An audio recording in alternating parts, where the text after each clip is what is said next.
जय जिनेन्द्र, जय महावीर। आज फिर आपके सामने एक सुंदर सा विषय लेके आई हूँ जिसका नाम है प्रॉमिस।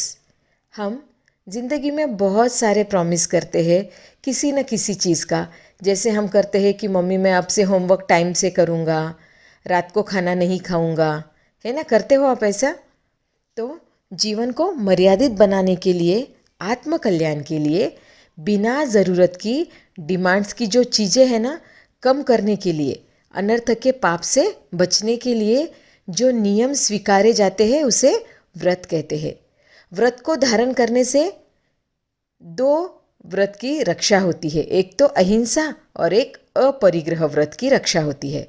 जैसे हमारे सामने बहुत टाइप्स का खाना रखा है, बहुत न्यू न्यू क्लॉथ्स रखे हैं, कई मुखवास रखे हैं, पर हमने व्रत लिया है मैं सिर्फ क्या करूँगा, 7 चीज़ ही खाऊँगा, 2 सूती वस्त्र पहनूंगा, मात्र इलायची का मुखवास लूँगा इत्यादि मर्यादा करके अन्य भोग साधनों का त्याग करने से मन में लालसा व इच्छा घट जाती है। व्रत नियम कोई बंधन नहीं है, किंतु क्या है, कर्मों के बंधन से मुक्त करने वाला है। जैसे पानी के लिए मटका, हवा के लिए ट्यूब, पावर के लिए बल्ब, शर्ट के लिए बटन, पैंट के लिए बेल्ट, दरवाजे के लिए कुंटा, मोमबत्ती के लिए डोरा, बंधन रूप होने पर भी उनके महत्व और उपयोग को बढ़ाने वाला है। इसी प्रकार व्रत नियम बंधन रूप होने पर भी हमारे जीवन को सुव्यवस्थित करने वाले हैं। इस प्रकार व्रत नियम बंधन नहीं है, क्या है, आत्मा की सुरक्षा है। जब हमारे मन में व्रत नियम पालने के हल्के भाव आए तो हमको क्या करना चाहिए, गुरु भगवंत को याद करना चाहिए। कठिन व्रत नियमों का पालन करते हुए वे अपना साधुपना कितनी सहजता से पालते हैं। संयम में रहकर भी कई तपस्या करते हैं, वैराग्य में जीवन जीते हैं। गुरु भगवंत की पहचान है व्रत नियम का पालन। अगर हम व्रत नियम के पालन में ढीले पड़ जाएंगे तो हम दृढ़ श्रावक और श्राविका कैसे बनेंगे, नहीं बन पाएंगे ना। तो अभी हम जानेंगे व्रत के संबंध में ध्यान में रखने वाली बातें कि व्रत जब लेते हैं तो क्या क्या बातों का ध्यान रखना चाहिए। व्रत के प्रत्याख्यान सोच समझ कर धारण करने चाहिए। लिए हुए व्रत को आत्म साक्षी से पालने चाहिए। लिए हुए व्रत को समय समय पर याद करके अलर्ट रहना चाहिए। जब कभी व्रत नियम में कोई दोष लग जाए तो गुरु भगवान से प्रायश्चित लेकर आलोचना कर लेनी चाहिए। प्राण जाए पर वचन ना जाए, इस प्रकार दृढ़तापूर्वक व्रतों का पालन करना चाहिए। करोगे ना? अभी व्रत पालन करने से क्या लाभ होता है वह हम जानेंगे कि आत्मा के लिए व्रत कैसे है, हितकारी है। जीवन क्या होता है, मर्यादित बनता है। राग द्वेष कम होते हैं, पापों से हम बच जाते हैं। स्वास्थ्य ठीक रहता है, अपनी हेल्थ अच्छी रहती है। इच्छाओं पर अंकुश लगता है और जितना त्याग बढ़ता है ना उतना ही जीवन सुखी बनता है। जैसे मैंने लास्ट वीडियो में आपको बताया ना कि जीवन में क्या कम सामान रखना तो जीवन कैसा हैप्पी हैप्पी बन जाएगा, अशांति से शांति की ओर जाएगा, है ना। तो हमको क्या करना चाहिए, जीवन में छोटे से छोटे व्रत पचकान लेने चाहिए।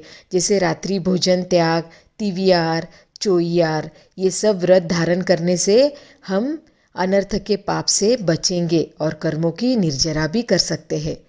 तो आज से हम कोई न कोई व्रत धारण करेंगे।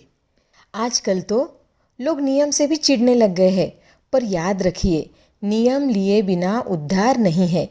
देवताओं को 33,000 वर्ष बाद आहार की इच्छा होती है, लेकिन उनका निराहार रहना तप नहीं कहा जाता। प्रत्याख्यान का भी बड़ा महत्व है। प्रत्याख्यान किए बिना निर्जरा नहीं होती। प्रत्याख्यान करने से इच्छा का निरोध होता है, आश्रव के द्वार बंद हो जाते हैं। बीमारी में कोई गर्म पानी के सिवाय और कुछ न ले तो क्या वह तपस्वी कहा जा सकता है? बिल्कुल नहीं, वह तपस्वी नहीं कहा जा सकता। तब तो स्व इच्छा से करने पर ही होता है। ज्ञानी कहते हैं करो करो, तपस्या में प्रमाद मत करो, तभी पार हो सकोगे। जो भगवान के उपदेश का पालन करेंगे वे ही मोक्ष में जा सकेंगे। अधिक से अधिक 15 भव में तो वे मोक्ष पा ही लेंगे। विरति बनो अविरति के गुणग्राम मत करो। चक्रवर्ती भी त्यागी को नमस्कार करते हैं। नरक में पड़ा हुआ जीव 1000 वर्ष तक जो भयंकर कर्म पीड़ा महसूस करता है ना, उतने कर्म एक उपवास करने वाला नष्ट कर लेता है। एक उपवास करो कि 1000 वर्ष का नरक का आयुष कम हो जाता है। 2 उपवास से 1,00,000 वर्ष और तेले से करोड़ वर्ष तक का कर्मफल नष्ट हो जाता है। यह कोई कल्पित बात नहीं है। भगवान ने स्वयं भगवती सूत्र में कहा है, खाने बैठे 4 रोटी की भूख है, 1 रोटी कम खा लो। यह उनोद्री तप कहा गया है। इससे भी नरक का 100 वर्ष तक का कर्मफल नष्ट हो जाता है। कर्मों की निर्जरा के लिए तप करो, परलोक में स्वर्गीय सुखों के प्राप्ति के लिए मत करो। कर्मों को नष्ट करने का यह रामबाण उपाय है। लोहे से सोना बनाने का मौका मिल रहा है, मौके का लाभ उठाओ। मनुष्य जन्म बार बार मिलना कठिन है। जहाँ प्रेम करना है, भगवान से प्रीति करनी चाहिए, वह नहीं की तो उद्धार कैसे हो सकेगा। धर्म ध्यान में प्रवृत्ति करो। व्रत, नियम, तप, त्याग, विनय, वयावच्च आदि तप करो। जिसका आत्मा धीर, वीर, गंभीर होता है, वही ऊंची दशा प्राप्त कर सकता है। जिनके हृदय में लोभ, कषाय कम होता है, वही दानशील तप भाव की साधना कर सकता है।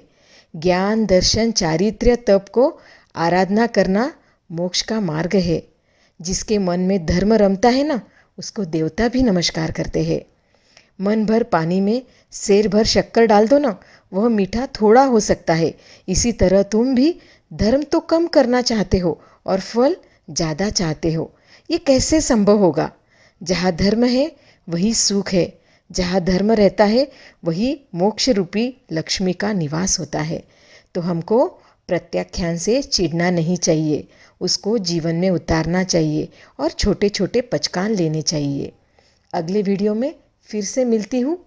इसके आगे का वीडियो बाह्य तप और अभ्यंतर तप के बारे में बताऊंगी, तो आप पक्का देखना। तब तक के लिए जय जिनेंद्र, जय महावीर।